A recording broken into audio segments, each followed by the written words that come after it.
आप सभी स्टूडेंट को राकेश मेहरा का नमस्कार। आज इस चैनल पर मैं आपके सामने राजस्थान करंट से संबंधित कुछ बातें करने जा रहा हूं। इसमें आपके कई एग्ज़ाम कवर हो जाएंगे, चाहे रीट का एग्ज़ाम हो, चाहे पटवारी का एग्ज़ाम हो या आरएएस, कोई भी एग्ज़ाम हो राजस्थान से संबंधित, वो एग्ज़ाम आपके इसके दायरे में आएंगे। इसी दिशा में चलते हुए मैं अपना ये लेक्चर आपको रिप्रेजेंट कर रहा हूँ और ये लेक्चर आपके एग्ज़ाम की दृष्टि से काफ़ी महत्वपूर्ण है। मैं चाहूँगा इस महत्वपूर्ण लेक्चर को आप प्रत्येक स्टूडेंट तक शेयर करें। इसके अलावा डिस्क्रिप्शन में जो लिंक दिए गए हैं, जो कि हमारी ऐप का लिंक है, उन्हें आप अपलोड कर लें, और टेलीग्राम का लिंक है, उसमें कोचिंग इंस्टीट्यूट से संबंधित कुछ सूचनाएं होती है, आप उसे भी अपलोड कर लें। तो अब मैं अपना लेक्चर प्रारंभ करता हूं। मेरे लेक्चर में सबसे पहला पॉइंट है, राजस्थान में टेनिस संघ से संबंधित कुछ बातें हैं। राजस्थान में दो प्रकार के टेनिस संघ है, उसके अध्यक्ष चुने गए हैं। ध्यान से समझिए, पहला पॉइंट डाल दीजिए, राजस्थान टेनिस संघ के अध्यक्ष।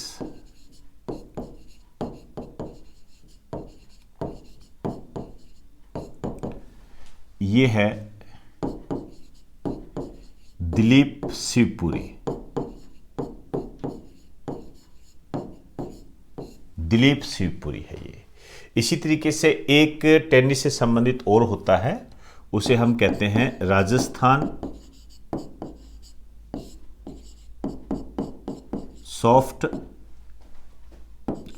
टेनिस संघ के अध्यक्ष। ये है मोना रामपाल शर्मा। बस ये नाम आपने ध्यान में रखने हैं, ये नए अध्यक्ष बने हैं। एक तो राजस्थान टेनिस संघ के अध्यक्ष है दिलीप शिवपुरी। यहां पर आपने एक नई बात ध्यान रखनी है, ये जो राजस्थान टेनिस संघ है, इसका जो हेड ऑफिस है ये है अजमेर, जबकि राजस्थान सॉफ्ट टेनिस संघ, इसका जो हेड ऑफिस है ये जयपुर में है। क्लियर? तो एक बार आप इसे राइट डाउन करें।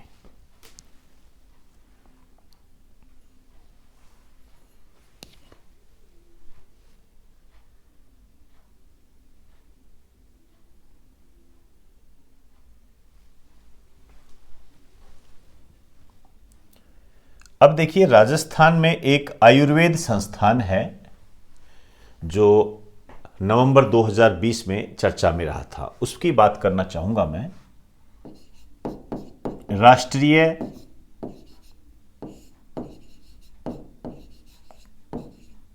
आयुर्वेद संस्थान।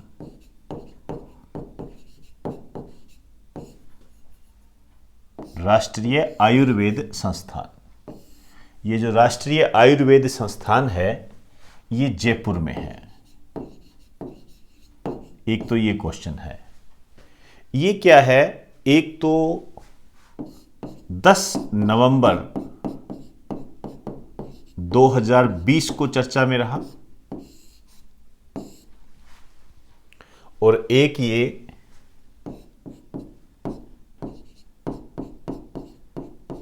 13 नवंबर 2020 को चर्चा में रहा। अब ये क्यों चर्चा में रहा, यहां से क्वेश्चन उठते हैं।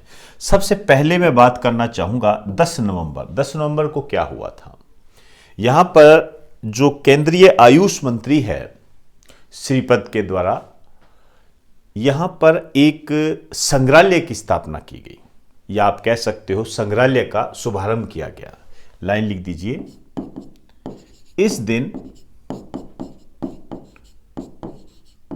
यहां पर कहा, मतलब राष्ट्रीय आयुर्वेद संस्थान में क्षेत्रीय औषध द्रव्य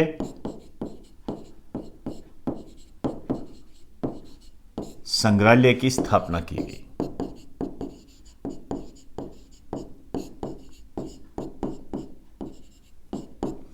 क्षेत्रीय औषध द्रव्य संग्रहालय की स्थापना की गई यहां पर।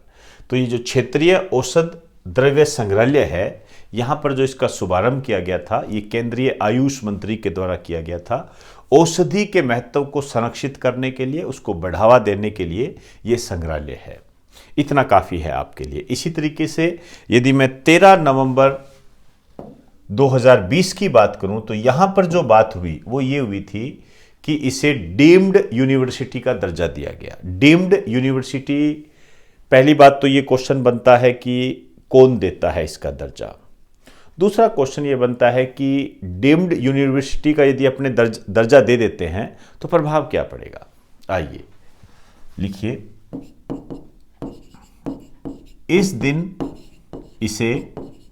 इसे मतलब राष्ट्रीय आयुर्वेद संस्थान को उच्च शिक्षा विभाग के द्वारा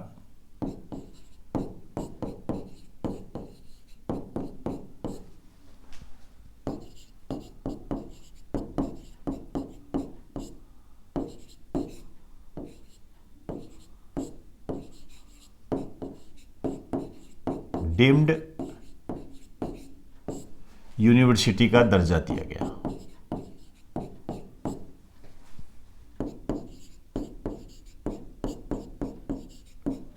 तो डीम्ड यूनिवर्सिटी का दर्जा किसने दिया? उच्च शिक्षा विभाग ने। क्या होता है डीम्ड यूनिवर्सिटी का दर्जा? हिंदी में इसको बोलते हैं मानद विश्वविद्यालय।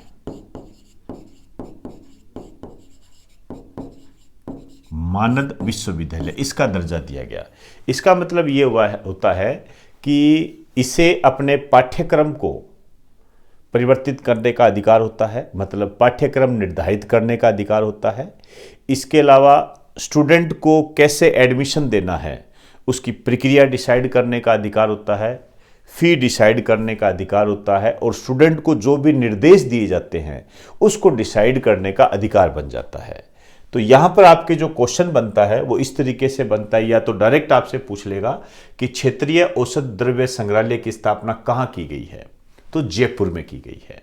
और जयपुर में भी अंदरूनी रूप से पूछ ले तो राष्ट्रीय आयुर्वेद संस्थान में की गई है। इसी तरीके से आपसे पूछा जा सकता है अभी हाल ही में राजस्थान में किस संस्थान को डीम्ड यूनिवर्सिटी का दर्जा दिया गया है, तो राष्ट्रीय आयुर्वेद संस्थान जयपुर को दिया गया है। क्लियर? राइट डाउन करो।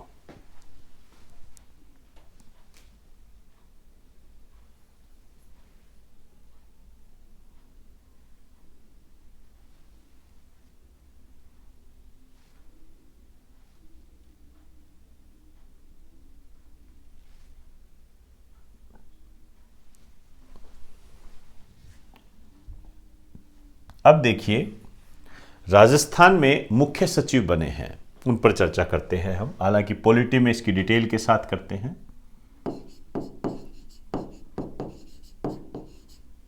राजस्थान के नए मुख्य सचिव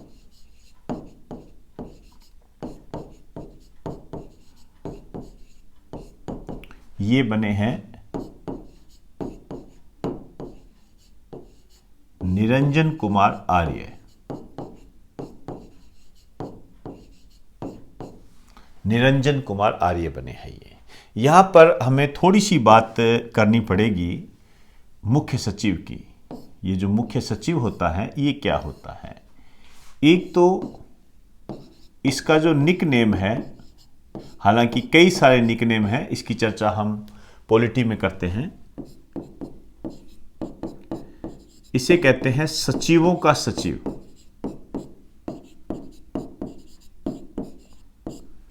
अब बात आती है इसकी नियुक्ति कौन करता है। इसकी जो नियुक्ति है आप कह सकते हो मुख्यमंत्री करता है, लेकिन आप इस तरीके से कई बार लिखा भी जाता है कि कैबिनेट ने की, इसकी राज्य सरकार के द्वारा इसकी नियुक्ति होती है। ये बात भी कह सकते हैं। आप खुद जानते हो राज्य सरकार जो होता है, जो कैबिनेट होती है, उसका मुखिया कौन होता है? सीएम। एक लाइन लिखना चाहो तो लिख दीजिए, राज्य सरकार के द्वारा।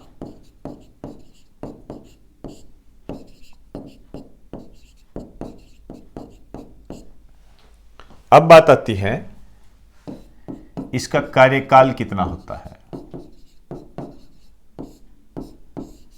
ध्यान रखना अनिश्चित है, फिक्स नहीं है इसका कार्यकाल,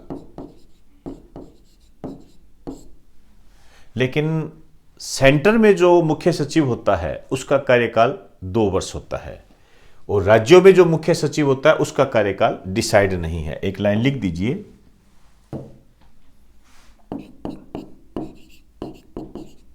केंद्र के संबंध में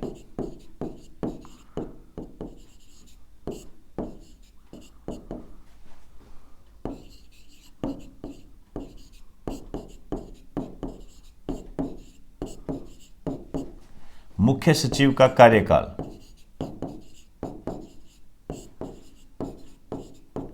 2 वर्ष होता है, ये ध्यान रखना। क्लियर? राइट डाउन करें।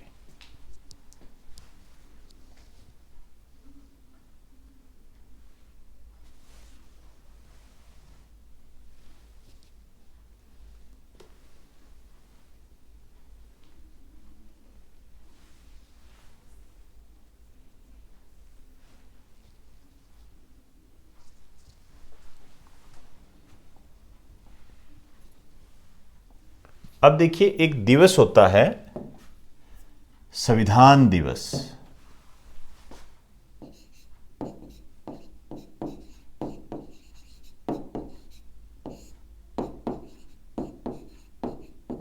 ये जो संविधान दिवस है ये 26 नवंबर को मनाया जाता है। 26 नवंबर को। दिवस के संबंध में ये ध्यान रखना, यहां पर क्वेश्चन बन जाते हैं कि इस दिवस का प्रारंभ कब हुआ था, मतलब सबसे पहले ये दिवस कब मनाया गया था। तो 26 नवंबर 2015 को ये दिवस मनाया गया था सबसे पहले। क्यों मनाया जाता है? ये इसलिए मनाया जाता है क्योंकि 26 नवंबर 1949 को भारतीय संविधान को अंगीकृत, अधिनियमित व आत्माप्रीत किया गया था, अर्थात भारतीय संविधान को अपनाया गया था। एक लाइन लिख दीजिए, कारण क्यों मनाते हैं? क्योंकि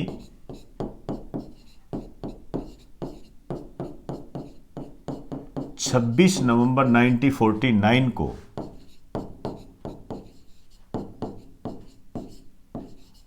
भारतीय संविधान को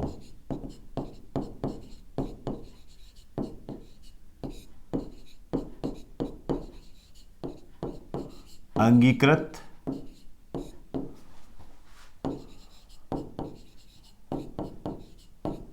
अधिनियमित व आत्माप्रीत किया गया था।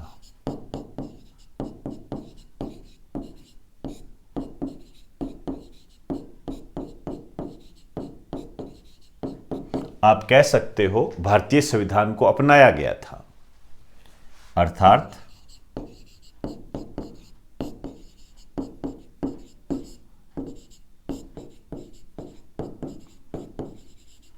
भारतीय संविधान को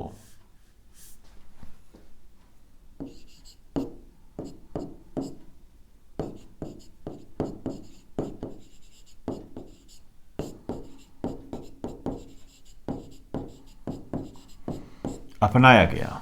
डायरेक्ट क्वेश्चन आता है ये।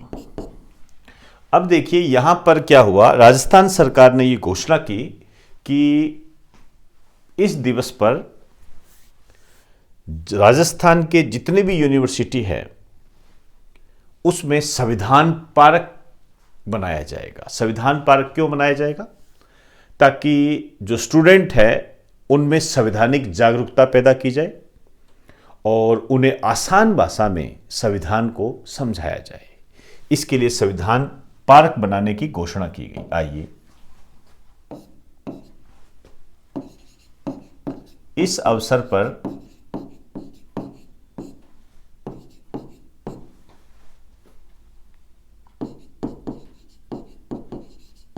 राजस्थान सरकार के द्वारा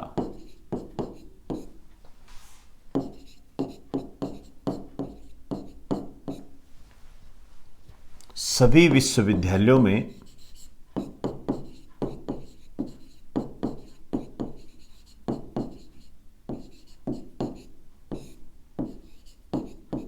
सभी विश्वविद्यालयों में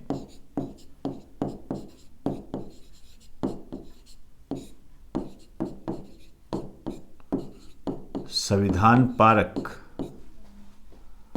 बनाने की घोषणा की गई।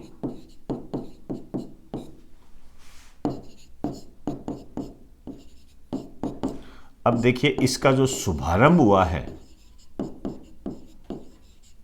स्टार्टिंग कहां से हुई है? मोहनलाल सुखाड़िया यूनिवर्सिटी उदयपुर से।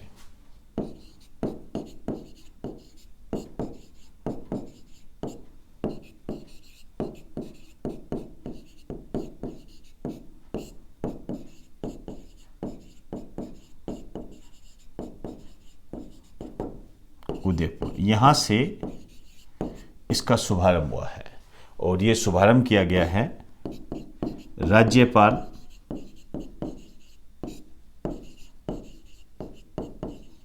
कलराज मिश्र के द्वारा।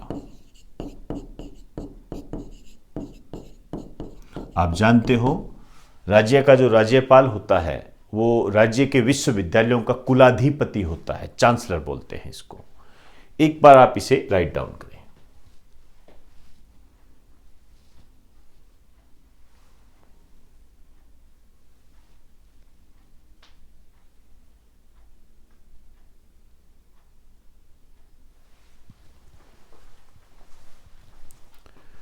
तो दोस्तों, आज हमने राजस्थान कर्ण से संबंधित कुछ महत्वपूर्ण फैक्ट किए हैं।